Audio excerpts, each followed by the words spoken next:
বাংলাদেশেই আমরা সম্প্রীতি বজায় রাখার কথা বলছি।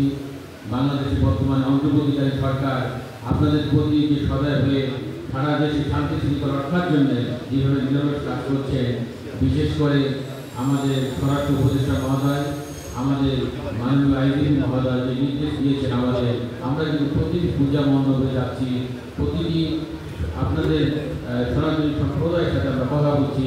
আমরা বলছি যে এখানে শুধু হিন্দু না, আমরা প্রতিটি মানুষ, হিন্দু মুসলমান বৌদ্ধ খ্রিস্টান, আমরা একসাথে কাজ করবো, আমরা একসাথে থাকতে চাই, আমাদের মধ্যে কোনো ভেদাভেদ থাকবে না, আমরা ভাই ভাই হিসেবে কাজ করবো, এটাই হবে আমাদের মূল মন্ত্র।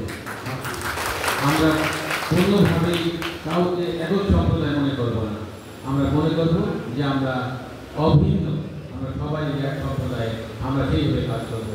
আমাদের মধ্যে থাকবে ভালোবাসা, আমাদের মধ্যে থাকবে সম্প্রীতি, আমাদের মধ্যে থাকবে শৃঙ্খলা, আমরা সেইভাবে কাজ করতে পারি। এখানে যারা রয়েছেন তাদের প্রতি আমার আহ্বান থাকবে, যদি আপনারা কোনো সময় কোনো প্রয়োজন হয়, আমি আপনাদের সন্তান, আমার কাছে আসতে কোনো বাধা নেই, সবসময় আমার দরজা আপনাদের জন্য 24 ঘন্টা খোলা। আপনারা যখন যা মনে চাইবেন, যা ইচ্ছা হবে আমাকে অবহিত করবেন। স্বৈরাচার পতনের পরে পার্টি আরও শিবচরে অনেক হিন্দু সম্প্রদায়ের সবাই আমার কাছে দিয়েছিলেন, যেখানে অনেক চাঁদাবাজি হয়, আর যেন কোনো চাঁদাবাজি না হয় সেটা আমি খেয়াল রাখছি।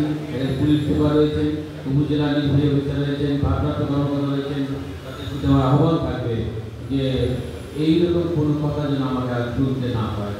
আপনারা শিবচরবাসীকে শান্তি রাখবেন, স্বস্তিতে রাখবেন। এই শিবচরবাসী যদি শান্তি থাকে, স্বস্তিতে থাকে, এটাই হবে আমার জন্য সবচেয়ে বড় শান্তি।